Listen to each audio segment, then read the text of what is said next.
A las 8 de la mañana de un caluroso 6 de julio, 29 adolescentes acompañados por 5 monitores y 2 profesores se disponen a iniciar sus vacaciones en un campamento de verano en Aranda de Duero, Burgos. A las 4 menos 5 de la tarde y a tan solo 80 kilómetros del lugar de destino, un camión cargado de cochinillos pone punto final al viaje. En el punto kilométrico 159 de la Nacional 122, a la altura de Golmayo, en Soria, ambos vehículos chocan entre sí y se precipitan por un terraplén. En ese momento se desplazó muchísima gente desde Soria, ¿no? Intentando médicos, enfermeras, voluntarios de todo tipo, incluso particulares de los coches que estaban por allí, intentando ver si quedaba gente con vida, ¿no? Lo primero que iban haciendo. Yo, es una de las imágenes que tengo que no se me borrará nunca, son uno de los miembros, una pierna de uno de los chicos colgando del autobús. Es de lo primero que ves y que quieres olvidar, pero que no se te olvida. Fue de verdad que muy, muy fuerte. Los primeros en llegar a la zona son los equipos de emergencia junto a la Guardia Civil. El principal objetivo es evacuar a los heridos, pero la magnitud del accidente y las características del terreno complican las tareas de rescate. Hay un determinado desnivel, entonces los vehículos al salirse de la vía cayeron en el desnivel. Para acceder al desnivel, pues lo que se montó por parte de los bomberos fueron 3 o 4 escaleras paralelas para permitir el apoyo de subir y bajar camillas. Hubo que estar a subir alguna camilla apoyando, pasando, no en volandas, pero sí pasando de una mano a otra hasta que se subía a la camilla arriba. Los equipos de emergencia trabajan a contrarreloj. Buscan entre los amasijos de hierros posibles supervivientes que son rápidamente trasladados al hospital. Venga, saca la camilla tuya. Mientras, el número de cadáveres colocados en fila india en el arcén aumenta por minutos. Los equipos de emergencia aceleran la llegada de los féretros de madera para evitar que se acumulen los cuerpos sin vida de los menores. Los primeros datos que se barajan son escalofriantes. Se habla de más de 20 muertos, casi todos ellos niños. Es una imagen muy, o sea, es un recuerdo muy impactante y que además es muy difícil de quitártelo. Es kafkiano, es como dantesco, dices, estás viendo gente en el suelo muerta y sobre todo gente pues de la edad que eran, de 14, 15 años, y ves a alguno de los animales que gracias a Dios enseguida los recogieron por allí. No te lo crees, no das crédito, ¿no?, a lo que está ocurriendo. Los adolescentes de entre 14 y 16 años son de 2 colegios de la provincia de Barcelona, el Sant Esteve de Ripollet y el Modolell de Viladecans, ambos pertenecientes a la orden religiosa de los hermanos gabrielistas. Las familias se enteran de la noticia y los padres empiezan a llamar a sus hijos. En el lugar del accidente suenan los teléfonos móviles de unos chicos que nunca podrán contestar. Que evidentemente hay alguien que está esperando que llegue esta persona que no tiene noticias. Y entonces es algo habitual que después de un accidente en que fallece alguien, pues suenen los teléfonos. Pasan pocos minutos de las 4 de la tarde y las escenas de dolor se viven ahora también en las 2 escuelas de donde son los jóvenes. Hace apenas 8 horas que los padres se despedían de sus hijos en este mismo lugar, al que ahora vuelven con los rostros desencajados y los nervios a flor de piel. La situación es tan angustiosa que hay algunos que no pueden soportar la tensión y tienen que ser atendidos por los servicios médicos. A ver, camilla. ¡Camilla! La camilla, saca la camilla. Rápidamente, las escuelas de Ripollet y Viladecans se convierten en el centro de operaciones. Grupos de psicólogos y personal sanitario esperan a los familiares para trasladarlos en autocares hasta Soria. Ya saben que hay 27 personas muertas y 12 heridas, pero los psicólogos deciden no informar a los padres sobre el estado de sus hijos. Los familiares viajarán durante 6 horas con la incertidumbre de no saber si recuperarán a su hijo o regresarán a casa con un cadáver. Aunque siempre hemos defendido y seguimos defendiendo que lo mejor es viajar con toda la información posible, lo que no hay duda, para mí por lo menos, es que esa información debe ser contrastada y 100% veraz. Si no, no la puedes dar. Y ese era el caso que nos ocupaba en Soria, ¿no? Por tanto, fue bastante duro el trayecto de los padres en ese sentido, en el sentido de que no se ofrecía la información que ellos más necesitaban, y era el estado de sus hijos. En Soria, centenares de personas se movilizan para echar una mano en esta tragedia. El número de muertos es tan elevado que el ayuntamiento de la localidad convierte el campo del equipo de fútbol del Numancia en un improvisado tanatorio. Preparan el estadio de los Pajaritos para acoger a los 27 fallecidos. Los forenses intentan identificar a los cadáveres a través de las fotografías de los carnés de identidad antes de que lleguen los familiares. Es muy desagradable y complica mucho las cosas cuando los familiares deben escoger entre varias personas cuál es su familiar. Es decir, si puedes individualizar al máximo, eso se simplifica mucho. Ya han pasado más de 2 horas del siniestro y el lugar del accidente va quedando despejado. Los heridos y los cadáveres ya han sido evacuados y también se han llevado a los 360 cochinillos que estaban desperdigados por el monte. Ahora les toca el turno a los agentes de la Guardia Civil, que empiezan la inspección ocular. Ayudados por los bomberos, lo primero que hacen es retirar los 2 vehículos accidentados. Una grúa gigante se encarga de subirlos hasta la calzada. El autobús está completamente destrozado. Solo los asientos aplastados y la parte trasera del vehículo, que ha quedado en pie, dejan intuir que antes era un autobús como cualquier otro. Había unas huellas del camión, había unos arañazos del autobús como consecuencia del vuelco. La valla había rota también, ¿no? Estaba también lo que es algún eje del camión también estaba partido, y luego los daños de los vehículos, pues estaba todo completamente destrozado. La cabina del camión también ha desaparecido. El impacto ha sido tan brutal que la parte delantera está destrozada. El conductor, Félix Minguela, de 33 años y natural de Cuéllar, en Segovia, muere en el acto. Su acompañante, un joven portugués, está vivo y se convierte en testigo clave para determinar las causas del accidente.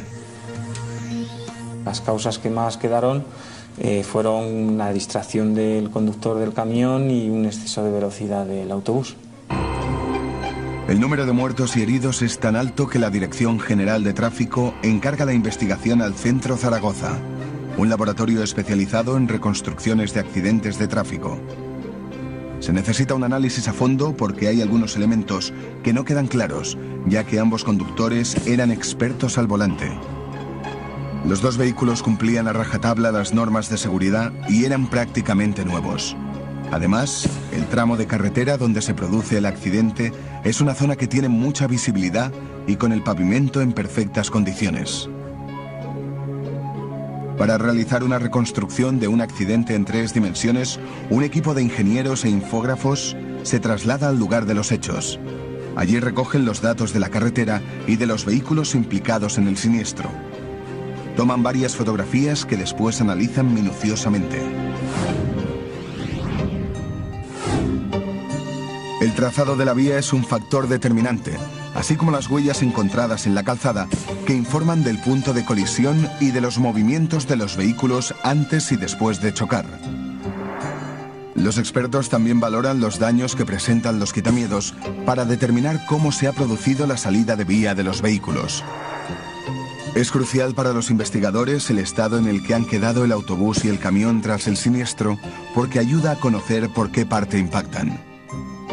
Las instantáneas muestran que ambos vehículos chocan frontalmente, porque tanto la cabina del camión como la parte delantera del autocar están completamente destrozadas. El estado de las ruedas de ambos vehículos aporta datos importantes a la investigación. Si los neumáticos no están en buenas condiciones, pueden ser la causa del siniestro. En este caso, al tratarse de un camión de transporte de ganado, se analiza también el remolque donde viajaban los cochinillos. Los técnicos estudian si las jaulas están bien colocadas y la carga correctamente distribuida. Uno de los elementos más importantes es el tacógrafo de ambos vehículos. Este aparato es como la caja negra de los aviones y es de donde se extraen los datos sobre a qué velocidad se circula en el momento del choque. Por último, se comprueba la documentación de los vehículos para asegurar que han realizado todas las inspecciones y descartar posibles fallos mecánicos.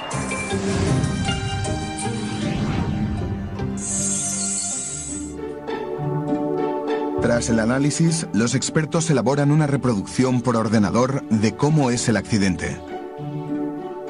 Según el informe del Centro Zaragoza encargado por la Dirección General de Tráfico, ni el autobús que circula en sentido Golmayo ni el camión que lo hace en sentido contrario sobrepasan el límite de velocidad. A pesar de ello, impactan frontalmente justo a la salida de esta curva. El camión no gira hacia la derecha y toma la curva recta invadiendo el sentido contrario. Justo en este punto impactan ambos vehículos. Como el camión se adentra de lleno en el carril contrario, arrasa literalmente la parte delantera izquierda del autobús. La fuerza del choque provoca que el autobús pierda completamente el control, caiga por el terraplén y quede apoyado sobre sus ruedas. La inercia hace que el camión circule unos metros más hasta caer también por el terraplén, dé varias vueltas de campana y quede apoyado en su lateral izquierdo. Además, esta teoría se refuerza con la declaración del conductor del coche que circulaba detrás del camión. El testigo asegura que el vehículo no toma la curva hacia la derecha, sino que continúa recto. Pero la inspección ocular del lugar del accidente aporta más datos. Los agentes encuentran un teléfono móvil en la cabina del camión. El teléfono pertenece al acompañante del conductor. En él, descubren una llamada recibida instantes antes de producirse el choque. La Guardia Civil considera que esta es la prueba clave que determina que el conductor del camión se distrajo en el momento en que su acompañante recibía la llamada telefónica. El vehículo, el camión, en principio estaba dotado de un sistema de manos libres que iba al propio volante del conductor, con altavoces, sin ningún tipo de dificultad, pero también apareció otro teléfono en el interior y posteriormente, hablando con el usuario que había dentro del camión, pues que efectivamente se recibió una llamada. Según su manifestación, momentos antes del accidente se recibió una llamada de teléfono. El informe policial establece que la distracción, aunque fuera solo durante un segundo, pudo haber provocado un accidente en el que mueren 27 personas. Solo quedan 13 supervivientes, el acompañante del camionero y los 12 ocupantes de los asientos traseros del autobús. 9 estudiantes, 2 profesores y la mujer del conductor. El juez, basándose en este informe, condena a la compañía aseguradora del camión a indemnizar a los familiares de las víctimas. La compañía de seguros del camión recurre y un año después, la Audiencia Provincial de Soria le da la razón y considera culpable al autobús. La sentencia recoge que los abogados de la aseguradora del autobús no presentan el informe elaborado por el Centro Zaragoza que esta sala no ha tenido la oportunidad de conocer. El tribunal da por válido 2 nuevos informes periciales presentados por los representantes del camionero. Según la sentencia, se barajó que el conductor pudiera haberse distraído por el sonido del teléfono móvil que llevaba el acompañante, lo que también se descarta, ya que es imposible que en 2 segundos se hubiera invadido el carril por parte del camión, dada la distancia de los vehículos en relación al punto de colisión. Por último, el juez acepta como hipótesis real el exceso de velocidad del autobús, un exceso que no se contempla en el informe de la Guardia Civil, aunque la nueva sentencia es clara. El discodiagrama del autobús revela que circulaba dentro de una horquilla que oscilaba entre los 94 y 106 kilómetros. La velocidad se encontraba limitada para este tipo de vehículos en esta vía a 90 kilómetros. La aseguradora del autobús recurre esta sentencia, pero el Tribunal Supremo desestima el recurso por un defecto de forma.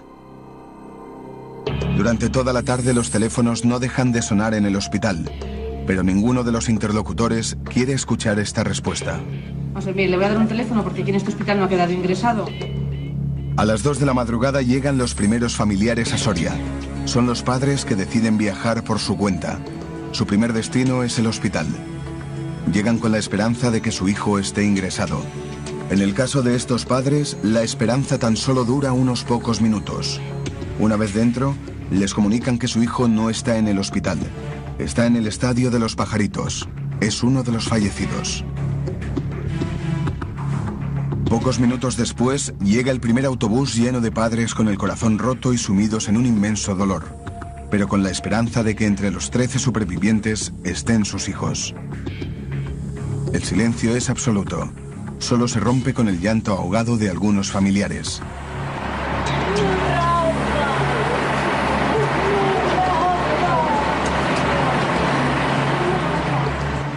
El segundo autobús no tarda en llegar.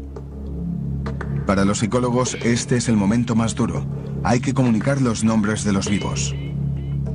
El lugar era muy frío. Recuerdo ese cemento, ¿no? Recuerdo las familias agrupadas y sentadas, pero cada uno en su globo, ¿no? En su mundo. No había contacto entre ellos. Y había alguien allí que le iba a leer una lista, o iba a continuar leyendo una lista, porque había familiares que ya habían llegado antes que nosotros, en otro autocar de Ripollet. Y entonces iba diciendo los nombres, y los padres que oían el nombre de su hijo o de su hija sabían que estaba en el hospital, con lo cual nombraban a los heridos, a los que habían sobrevivido. Y esos padres salían del campo de fútbol, de esa zona de abajo, y entonces se iban corriendo al hospital. Llegó un momento en que no se oyeron más nombres, y ese silencio es el que antes te comentaba. El silencio yo creo que hace más mella, ¿eh?, que todos los gritos o todos los llantos, ¿eh? Tras conocer el fatal destino de sus hijos, los padres tienen ahora que reconocer el cadáver y las pertenencias de los menores. Esta calurosa madrugada de julio se convierte en una noche larga y llena de dolor. Desde primera hora de la mañana, centenares de voluntarios trabajan sin descanso en el estadio de Los Pajaritos. Tienen que dejarlo todo listo porque a las 11 en punto se celebra un multitudinario funeral por las víctimas del accidente. Posados encima de una alfombra roja, en fila y ornados con coronas de flores, reposan bajo un sol abrasador 24 de los 27 féretros. La reina doña Sofía preside el sepelio, pero antes de empezar, Su Majestad da el pésame uno por uno a todos los familiares que reciben los 2 besos con la mirada perdida. El obispo de Osma-Soria, Francisco Pérez, oficia una ceremonia de más de 1 hora y media cargada de dolor. El Santo Padre expresa su profundo pesar a los familiares de las víctimas y los organizadores de esa actividad formativa. Los familiares sentados en las primeras filas apenas pueden seguir el sepelio. La tristeza infinita y los más de 30 grados de temperatura provocan algunos desmayos.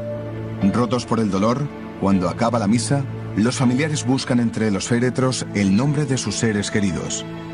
A algunos padres solo les queda el consuelo de poder acariciar la caja de madera donde reposa el cuerpo sin vida de su pequeño.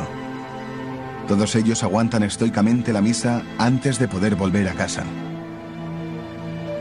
En las 2 localidades de donde son las víctimas, Viladecans y Ripollet, se declaran 3 días de luto. Muchos comercios están cerrados y en la mayoría de los balcones cuelgan crespones negros. A las 12 del mediodía la actividad se para por completo para guardar 5 minutos de silencio. Pero la tragedia aumenta. A media mañana muere otra adolescente en el hospital. El número de víctimas mortales se eleva a 28. A las 6:30 de la tarde una caravana de 11 coches fúnebres entra en el pueblo de Ripollet. La imagen impacta a los vecinos que esperan en la escuela. Aquí instalan la capilla ardiente para que sus compañeros puedan despedirse de ellos. Unas horas después se repite la misma imagen en Viladecans. La llegada del cortejo fúnebre va acompañada de centenares de aplausos espontáneos de todos los vecinos que esperan a las puertas del Colegio Modolell para dar el último adiós a los adolescentes muertos. Los funerales se celebran al día siguiente en las escuelas. Profesores y alumnos acompañan a los padres en su dolor.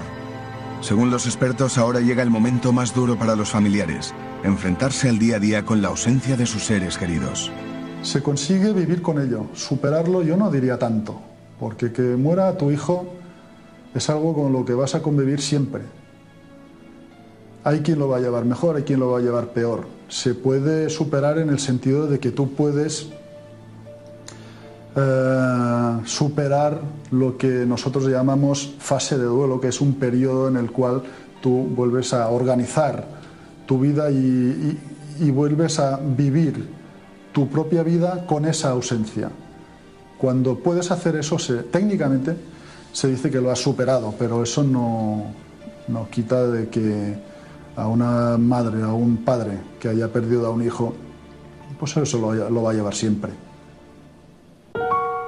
Este monolito es un homenaje a las 28 personas que aquel caluroso día de julio perdieron la vida justo en este punto del camino.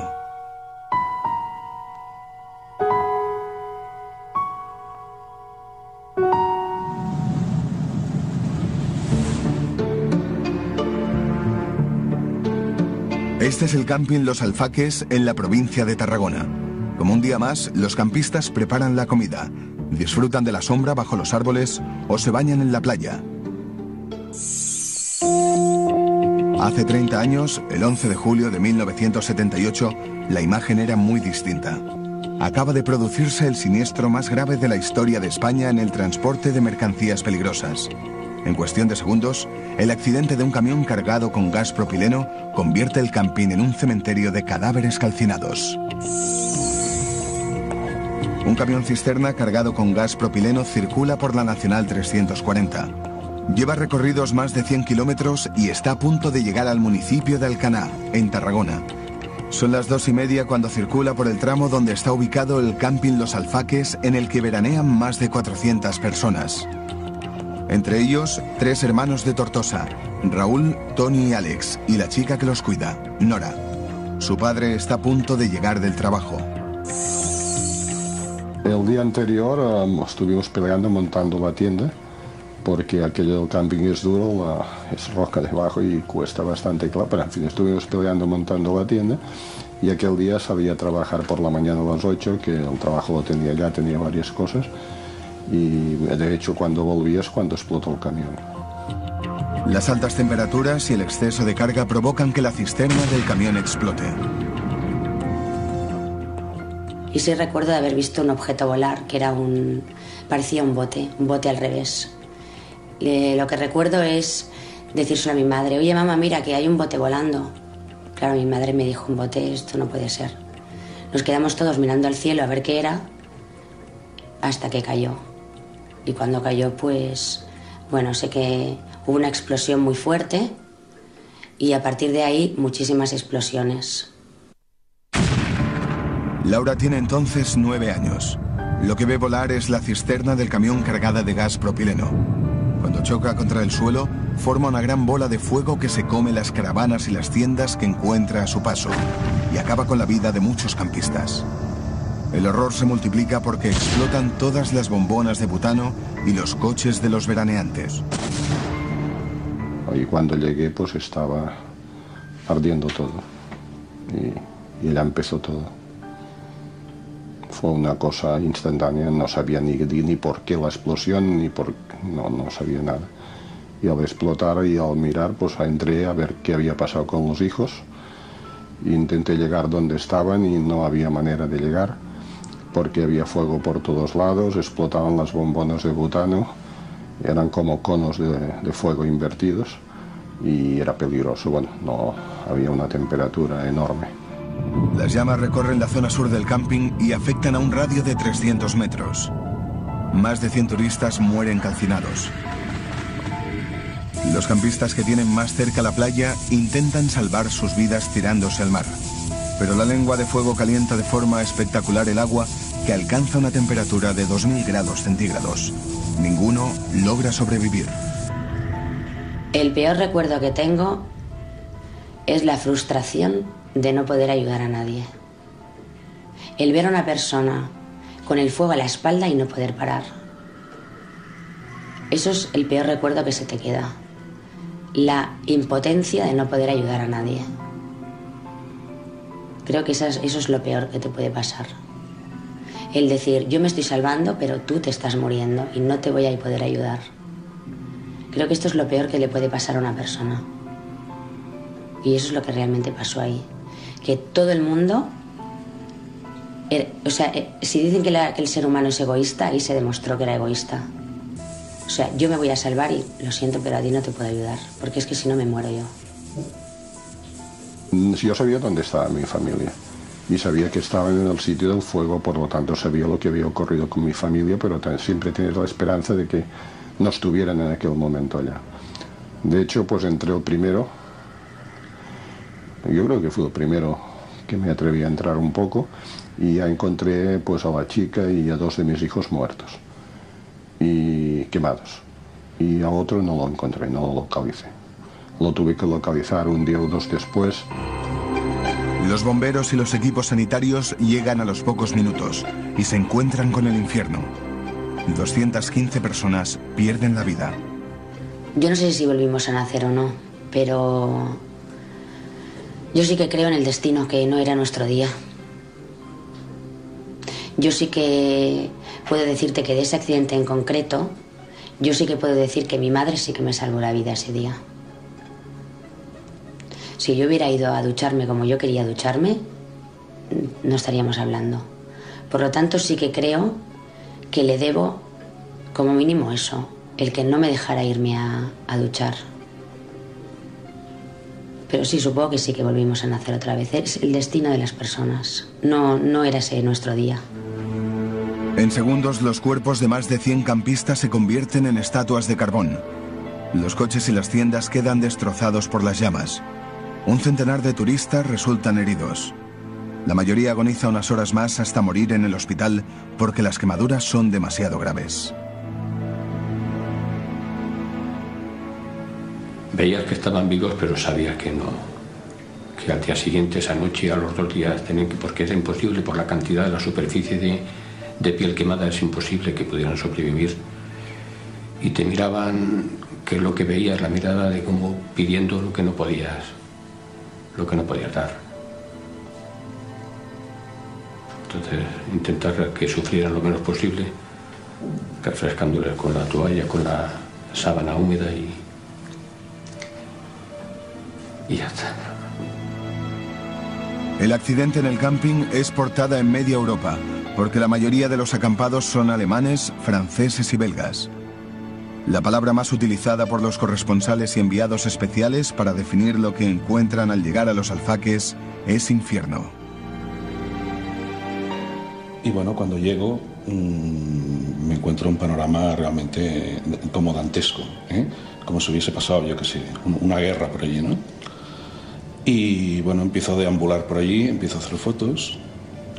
No vi ningún compañero mío en principio, porque, bueno, esta es una profesión que normalmente nos apoyamos bastante y, bueno, y a veces si podemos ir juntos, pues mejor, ¿no? Pero esta vez creo que estábamos todos tan trasbalsados, o sea, tan hechos polvo, que, bueno, cada uno iba a lo suyo y haciendo fotos y, bueno, en fin, terrible. Es una cosa que lo tengo metido en la retina, de verdad. Salvador Sansuán realiza este reportaje fotográfico para el semanario La Gaceta Ilustrada. Bajo el titular Infierno en Tarragona se recogen testimonios de primera mano. De pronto llovía fuego, las llamas nos perseguían y el mar comenzó a hervir, acompañados por 33 fotografías espeluznantes donde aparecen los cuerpos sin vida de adultos, jóvenes y bebés. También los minutos posteriores a la tragedia, cuando los supervivientes se mezclan con la muerte. Entré como pude y lo único que pude hacer es localizarlos, porque debido a la situación que estaban absolutamente todos, pues era muy difícil después reconocer. Estaban absolutamente quemados y habían pasado pues pocos, pero la temperatura parece ser que fue muy elevada.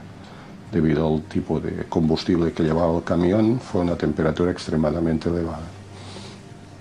¿Usted reconoce a sus hijos? Estaban quemados, pero aún así los reconoce por la ropa. No, la ropa no existía. Lo reconocí, vamos a decir, más o menos. No fue fácil, por el sitio y por más o menos. Parece imposible, no fue fácil reconocerlos. Si no los hubiera visto, de hecho, a mi otro hijo no fui al Tony, al mediano, no fui capaz de reconocerlo hasta después por el análisis de los dientes que hicieron. La confusión se apodera del camping. Los servicios de emergencia intentan sin éxito localizar supervivientes y empiezan a contabilizar a los muertos y heridos. Es una tarea complicada, porque el archivo donde se registra a los turistas también se quema. Mi padre se enteró por la radio. Estaba trabajando y alguien dijo, oye, que ha habido un accidente en este camping. Como allí había más trabajadores que tenían a sus familias en ese camping, pues claro, salieron todos escopeteados hacia el camping. Mi padre personalmente fue detrás de una ambulancia. Cuando llegó, claro, había muchísima gente y era imposible podernos encontrar.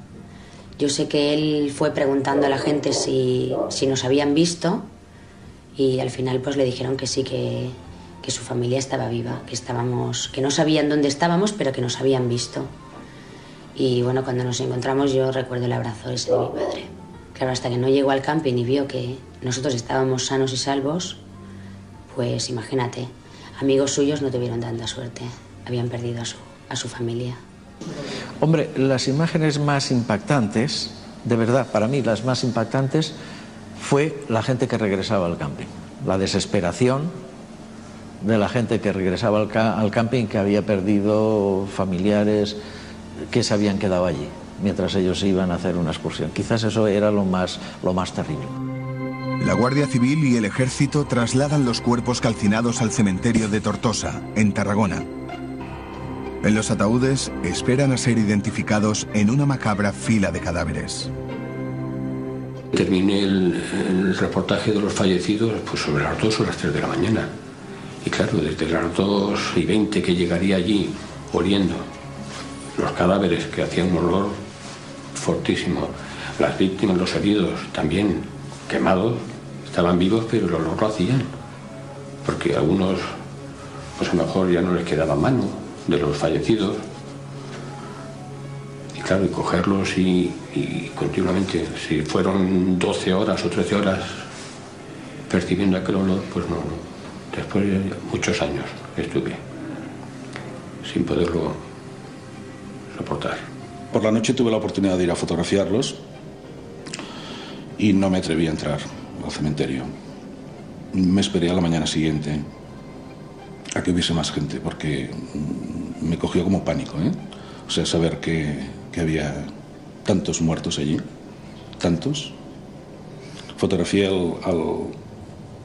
el primero me dijeron que era el conductor del camión.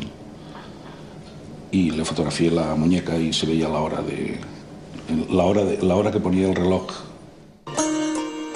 El conductor del tráiler queda irreconocible, pero inexplicablemente su reloj no es pasto de las llamas.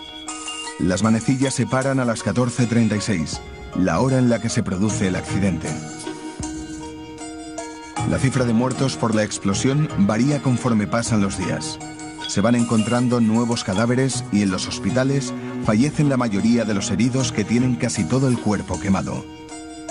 Durante algunas semanas, los propios campistas hacen balance de la explosión y apuntan en una pizarra los nombres de los muertos y de los supervivientes.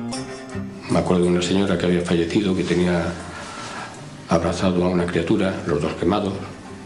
La mujer se veía como intentaba proteger a su hijo o a su hija, no recuerdo ahora. Un equipo de 6 forenses se emplea a fondo para identificar a las víctimas mortales. El trabajo se prolonga durante 6 meses. Es que aquí eran cadáveres carbonizados, que había casos en que, en principio, la estructura todavía se mantenía, pero en cuanto lo tocabas, se deshacía. El mal estado de los cuerpos y la brutal tragedia provocan confusiones escalofriantes que recogen los diarios de la época. La sandía llegó a ser etiquetada como si fuese un cráneo por los primeros socorristas. Cuando el funcionario se acercó al presunto cráneo, vio que en su interior solo había gran cantidad de pepitas. Las dentaduras de los fallecidos se convierten en un elemento clave para poder identificar los cuerpos. Las dentaduras son únicas, es además un método muy bueno pues en temas de quemados y tal, porque resiste, se le llama la caja negra del organismo, ¿no? Porque resiste temperaturas muy altas, y cuando ha habido restauraciones, piezas postizas, pues claro, nos da una información valiosísima e individualizante claramente, ¿no? De la identidad de la persona.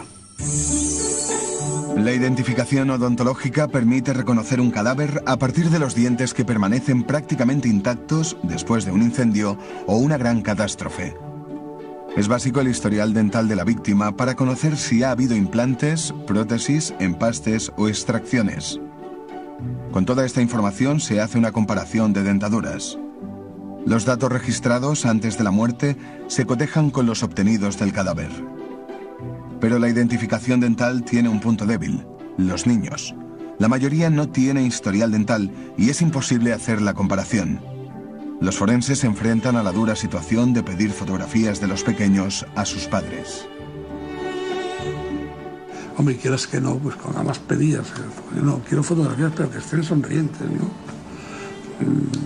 Te angustiaba ver la foto de risueña de un niño que eran preciosos y al lado tenías una dentadura que tenías que hacer encajar y que encajaba. Eso, pues quemaba un poco, ¿no? En enero de 1979, medio año después de la explosión, se da por finalizada la identificación de los cadáveres. El balance de la tragedia es de 215 muertos y 67 heridos. Y tienes experiencia de muchas cosas, pero la gravedad de esta catástrofe pues no la había vivido, ni tampoco yo creo que se ha vivido después. Porque ha habido otras catástrofes, pero tan espectaculares como esta, yo creo que no se han producido. Solo 2 días después de la explosión, el gobierno obliga a los camiones a circular por autopista. Prohíbe que el transporte de mercancías peligrosas se haga por núcleos urbanos. Como explica el propietario del camping a la prensa, la tragedia se podía haber evitado.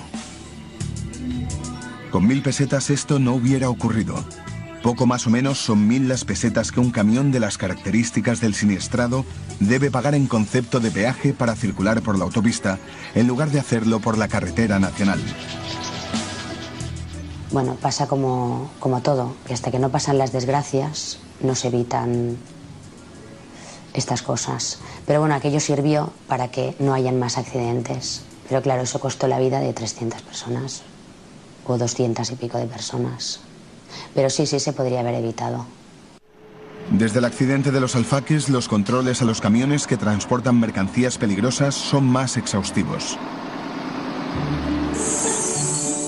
En las inspecciones de seguridad, la policía comprueba primero que toda la documentación esté en regla y revisan el tacógrafo donde quedan registrados datos básicos para la seguridad, como la velocidad media del tráiler o las horas que descansa el conductor, y se confirma que los camiones que transportan mercancías peligrosas no sobrepasen la carga autorizada. Los investigadores del caso Alfaques tienen que determinar las causas de la explosión. El camión, que se parte en 3, dará todas las respuestas. La parte anterior de la cisterna y lo que es la tractora del camión quedaron en la propia carretera, pero bastante más hacia adelante, de donde fue, digamos, el eje de la explosión. Las ruedas estaban colgadas, sostenidas en lo que es la tapia del camping, que en esa zona central donde había ocurrido la explosión estaba tumbado. Cuando llegué a la carretera, claro, yo me situé en lo que vi que era el epicentro. Digo, desde aquí ha salido la cisterna para allá, desde aquí ha salido la cabina hacia allá, las ruedas hacia allá. Los técnicos solo encuentran una explicación al accidente. La cisterna, que solo podía transportar 20.000 kilos de gas, explota porque lleva 4.000 kilos más de propileno de los permitidos. Con el calor del mes de julio, el gas se expande y dentro del tanque no tiene suficiente espacio. Por eso estalla. Desde este accidente, la normativa sobre las condiciones y medidas de seguridad para la carga de mercancías peligrosas es más rigurosa. Durante la operación de carga y descarga, el camión permanece con el motor parado e inmovilizado. La cisterna debe estar completamente vacía y limpia. La cantidad de mercancía peligrosa que se puede transportar depende del peso del vehículo, de las características de la cisterna y del tipo de material. La ley exige que las cisternas que transportan mercancías peligrosas tengan válvulas de seguridad. Cuando la presión aumenta, se abren y permiten la salida del gas. El camión que explota en los Alfaques no lleva este dispositivo. Si lo hubiera tenido, se habría evitado la tragedia. La sentencia condena al director y al jefe de seguridad de la planta donde se llena la cisterna por no controlar el exceso de carga. Las indemnizaciones a las víctimas ascienden a los 2.000 millones de pesetas. Si por ejemplo voy a una gasolinera a poner gasolina y hay un camión de cisterna, no me paro, voy a repostar a otro sitio, que ya sé que no va a pasar nada, pero bueno, por si acaso, siempre te queda ese mal recuerdo. Por ejemplo, gas butano nosotros no tenemos en casa, estufa de butano no tenemos, lo tenemos todo eléctrico. Cambiar una botella de butano, no sé cómo se cambia no tengo ni idea. Y eso supongo que son los mayores traumas que puedo tener. Por lo tanto, al fuego sí le tengo bastante respeto. A pesar del mazazo que supone el accidente, un año después, cuando llega la temporada de verano, el camping Los Alfaques abre sus puertas. Algunos supervivientes vuelven. Cuando yo llego a agosto, es ya ganas de venir, ¿no? Que quisimos no dejarlos al camping. Era terrible ver.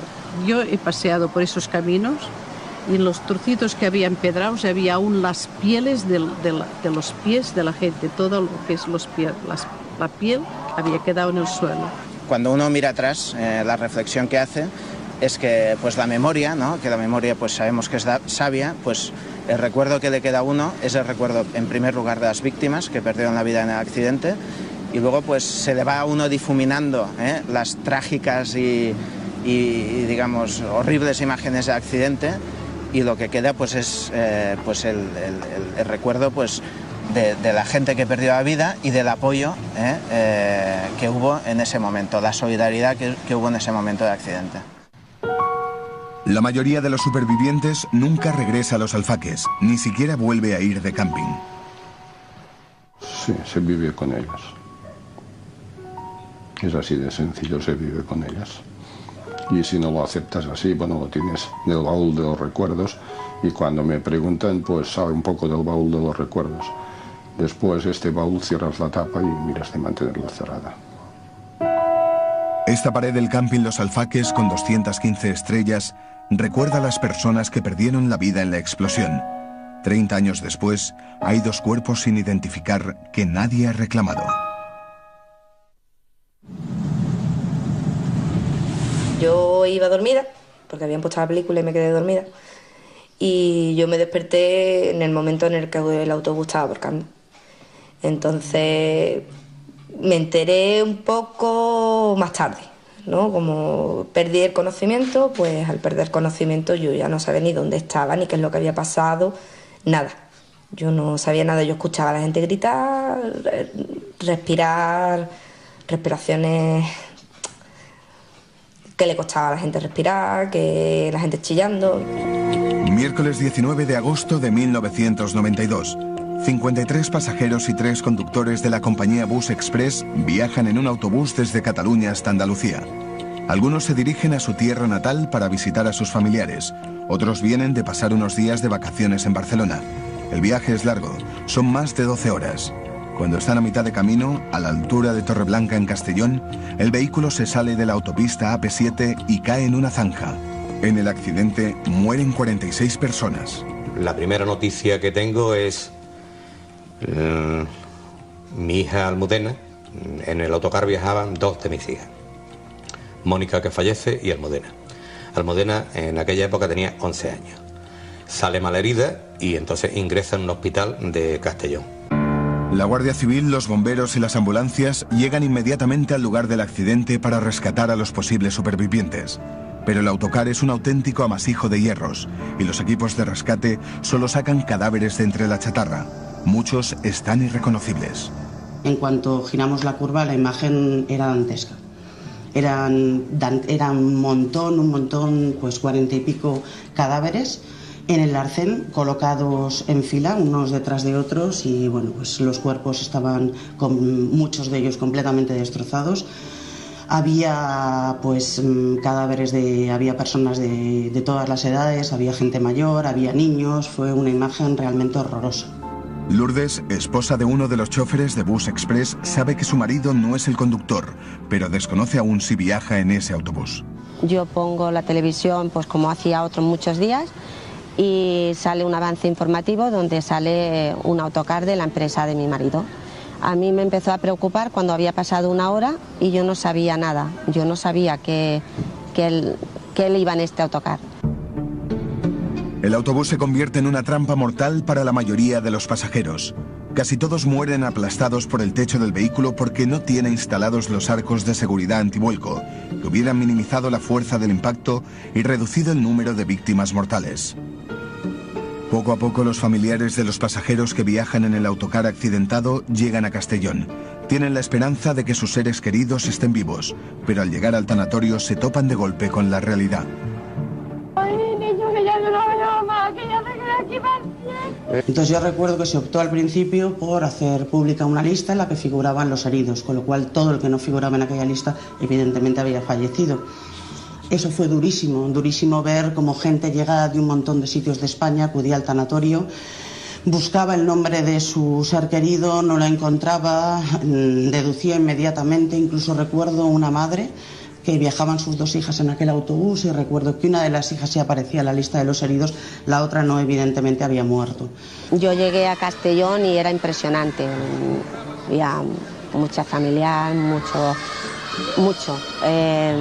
Los fénetros, la gente, la Guardia Civil, mucha gente. Fue muy impactante. Eso me queda todavía como un trauma. Todavía yo no soy capaz todavía de recoger esa imagen y poder entrar a la autopista sin ver esto. Las primeras investigaciones apuntan a que el conductor se distrae y por error entra en el ramal de salida de la autopista a una velocidad excesiva. Según el tacógrafo, lo hace a 105 km por hora, en un tramo en el que tiene que reducir la velocidad paulatinamente de 80 a 40 km por hora. A pesar de la gravedad del siniestro, el conductor Rafael Casado es uno de los pocos supervivientes del accidente, pero no es capaz de explicar qué ha pasado.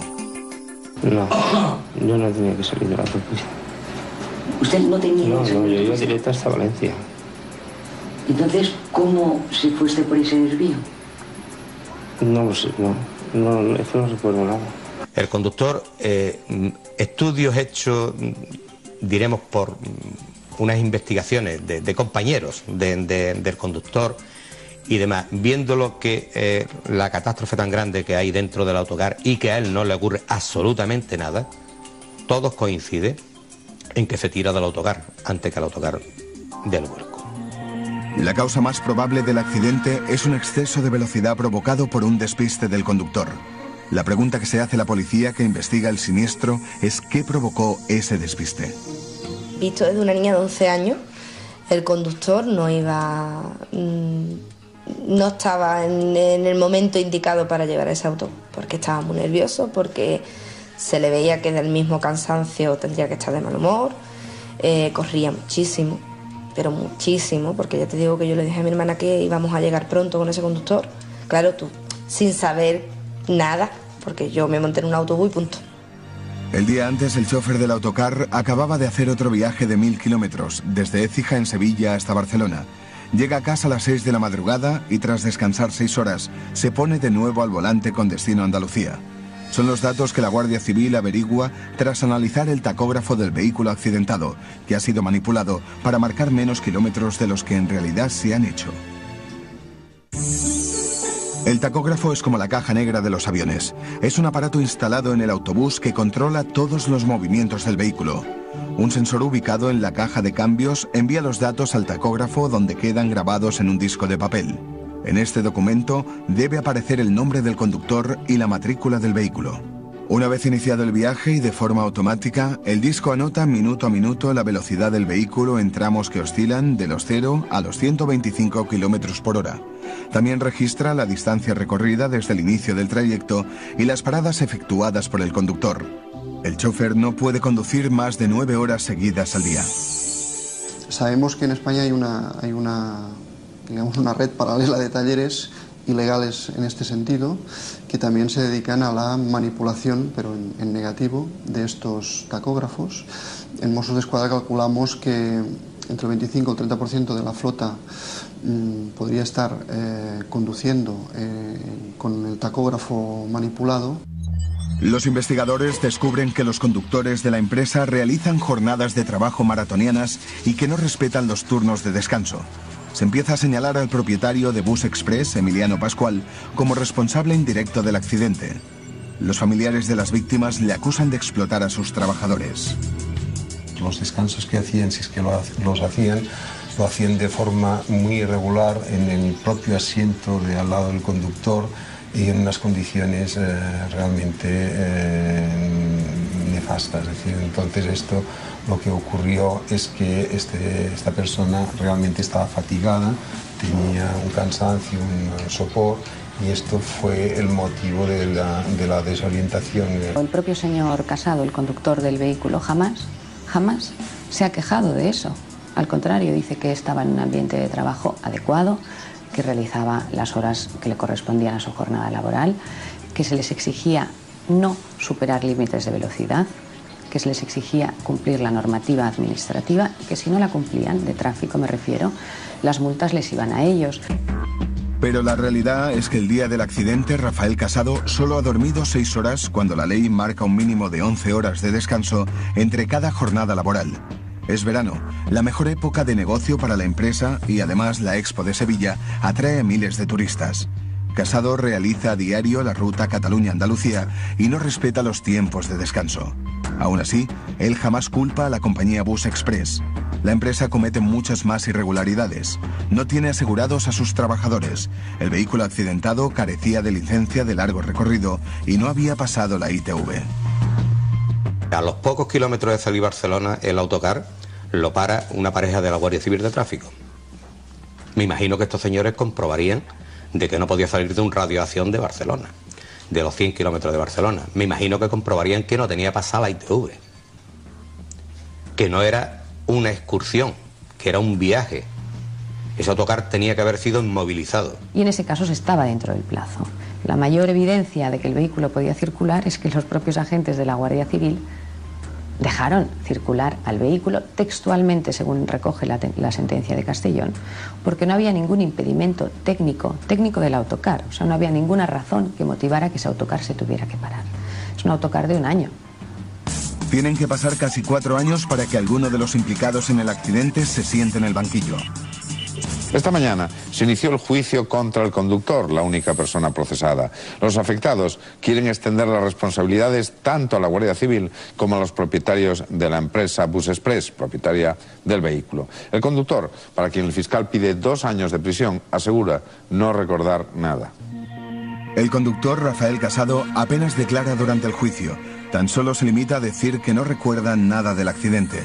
Su defensa alega que es diabético, que en el momento del siniestro sufre una hiperglucemia y que por ese motivo se despista. El peritaje y el informe médico forense descartaron que fuera consecuencia de la bajada del azúcar que había exprimido la defensa. Tampoco se determinó que se hubiera dormido, es decir, en cuyo caso también sería responsabilidad del conductor no haber parado el vehículo y descansar en un periodo de tiempo. Es decir, el problema es que estos conductores están bajo una presión muy importante. Los empresarios les hacían realizar unos viajes muy largos con prácticamente periodos de descanso muy cortos. Culpable de imprudencia temeraria. El conductor del autobús que volcó en Torreblanca, en el que murieron 46 personas en 1992, ha sido condenado a 2 años y 3 meses de prisión. Deberá pagar además 26 millones de pesetas de indemnización y se le retirará el carné de conducir durante 3 años.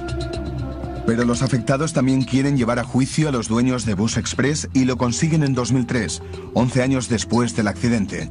Los acusan de crear una línea pirata y de no respetar las normas de conducción. Las víctimas piden hasta 13 años de cárcel.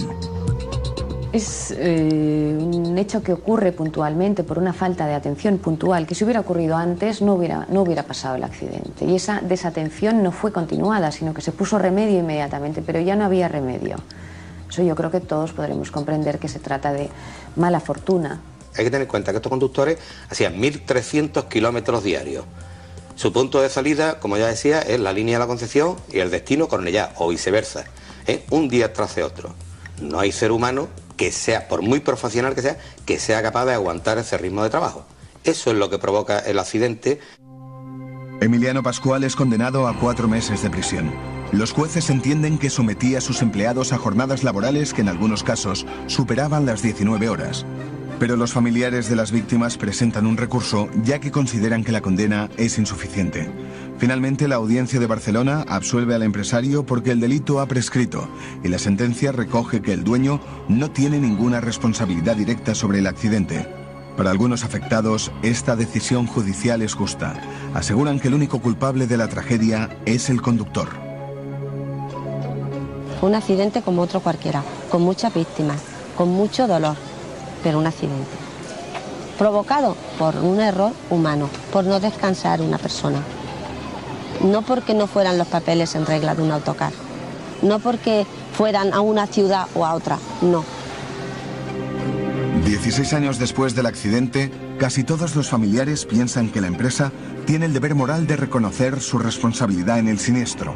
Bus Express continúa operando en Barcelona, pero con otro nombre.